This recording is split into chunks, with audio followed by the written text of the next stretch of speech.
Sa mga may hormonal imbalance is makakatulong po itong Sikap and Evening Primrose Oil. Yung mga may malalaking pimples, mga acne na ang tagal-tagal na sa mukha or sa skin is makakatulong po itong Sikap and Evening Primrose Oil. Kapakita ko.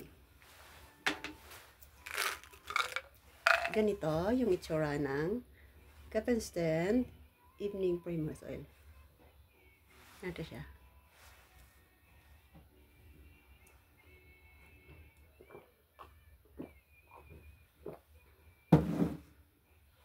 Itong Sikap and Evening Primrose Oil din ay makakatulong sa mga babae na yung nasa menopausal stage tulad ko, tapos yung mga nag-menopause na din para maiwasan po yung pagda-dry natin agad-agad. Yung pagda-dry is yung pagda-dry ng ating skin, pangungulubot agad ng ating mga skin, at saka pagda-dry sa private parts natin na mga babae pag nasa menopausal stage na po tayo or nag-menopause, ayan, para maiwasan po yung mga pagda-dry na yon. Kaya uminom po tayo nitong Sikap Instant Evening Primrose Oil, at saka yung mga may problema din or irregular na menstruation, or yung mga pag nagregla is laging masakit ang puson, katawan at saka ulo, is makakatulong itong si Sikap Instant Evening Primrose Oil. Ayun, sa mga may problema sa skin ha, yung mga may skin problem, makakatulong po itong Sikap Instant Evening Primrose Oil. Nakaka-blooming po ito ng skin, nakaka-glowing ng skin din, tumutulong din po ito